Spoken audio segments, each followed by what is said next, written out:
नमस्कार, आइमा मीडिया में आपका स्वागत है। आम आदमी पार्टी के सांसद संजय सिंह और मुख्यमंत्री आतिश ने गुरुवार को अपनी 13 मिनट की प्रेस कॉन्फ्रेंस में एक ऐसी मांग कर दी है जिसे हास्यास्पद तो माना ही जाना चाहिए, किंतु उसी मांग से ये भी साबित होता है कि भारतीय राष्ट्रीय समावेशी गठबंधन कितना ढीला है।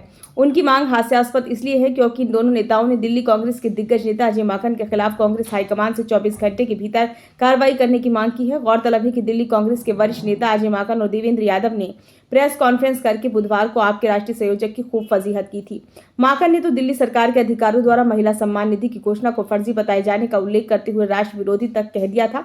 एक दिन बाद आम आदमी पार्टी के नेताओं ने कांग्रेस को धमकी देते हुए कहा है कि या तो कांग्रेस का शीर्ष नेतृत्व माकन के खिलाफ 24 घंटे के अंदर कार्रवाई करे, अन्यथा आप इंडिया गठबंधन अन्य घटक दलों से अनुरोध करेगी कि वो कांग्रेस पार्टी को गठबंधन से बाहर करें। असल में आप इसी तरह भ्रामक राजनीति करती है, इसलिए लोग उस पर हंसते हैं। माकन ने जो भी आरोप लगाए उनमें से एक का भी जवाब तो संजय सिंह और आतिशी ने नहीं दे पाए, ऊपर से माकन को पार्टी से निकालने की धमकी दे डाली। आप ये बताने की कोशिश कर रही है कि माकन और देवेंद्र यादव ने जो भी आरोप लगाया है उसकी अनुमति उन्होंने अपनी पार्टी के शीर्ष नेतृत्व से नहीं ली है। उनके खिलाफ कांग्रेस कार्रवाई करे, लेकिन यदि कांग्रेस ने माकन के खिलाफ कार्रवाई नहीं की तो आप मांग करेगी कि अरविंद केजरीवाल के खिलाफ आपत्तिजनक टिप्पणी करने की अनुमति देने के कारण कांग्रेस पार्टी को ही इंडिया गठबंधन से बाहर कर दिया जाना चाहिए। जिस तरह संजय सिंह और आतिशी कांग्रेस को ही इंडिया गठबंधन से बाहर करने की बात कर रहे हैं, वो भ्रामक और हास्यास्पद इसलिए है क्योंकि इस गठबंधन का नेतृत्व कांग्रेस ही करा रही है।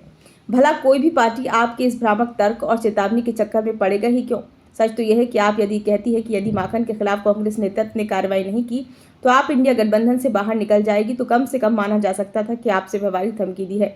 बहरहाल आप नेतृत्व की रणनीति का यह महत्वपूर्ण हिस्सा है कि लोगों को भ्रम में रखा जाए और खुद भी भ्रम में रहने का अभिनय किया जाए। आपने ये भी मान लिया है कि दिल्ली में कांग्रेस समाप्त हो चुकी है और उसका कैडर आप में समाहित हो चुका है। यही इस गलतफहमी का आधार भी है कि इसकी वजह से वे मान बैठे थे कि 2025 के विधानसभा में भी कांग्रेस पहले की तरह चुनाव से हटकर भाजपा को चुनाव हरवाने में आपकी परोक्ष रूप से मदद करेगी। उन्होंने कांग्रेस से जो उम्मीदें पाल रखी थी उसका आधार ये था कि जिस तरह आपने हरियाणा चुनाव में कांग्रेस का नाम तो नहीं लिया जबकि भाजपा के खिलाफ हर हथकंडा अपनाया, ठीक वैसे ही कांग्रेस दिल्ली चुनाव में भाजपा के खिलाफ जमकर बोले और आपके साथ मित्रवत चुनाव लड़े। लेकिन वास्तविकता तो यह है कि अब कांग्रेस के खिलाफ चुनाव लड़ने की तैयारी में लगी है। कांग्रेस को इस बात का एहसास है कि यदि दिल्ली में कांग्रेस मजबूत हुई तो सीधा फायदा भाजपा को मिलेगा, लेकिन यदि भाजपा जीत भी जाती है तो उससे वो सत्ता हासिल कर सकती है, किंतु आपसे पुनः सत्ता हासिल कर पाना संभव नहीं होगा। दिल्ली में मुस्लिम वोटर आपसे नाराज हैं और वे कांग्रेस को वोट देते हैं। कांग्रेस के शीर्ष नेताओं का मानना है कि भाजपा को दिल्ली की सत्ता से दूर रखने के लिए अब अपनी पार्टी को और कमजोर करने की भूल नहीं करेंगे। यही कारण है कि इस बार कांग्रेस ने समय से अपनी प्रत्याशी भी उतारे और आप पर हमले करने से संकोच भी नहीं किया। कहने का सार यह है कि पिछले 4 दिनों से आपकी जबरदस्त फजीहत हो रही है।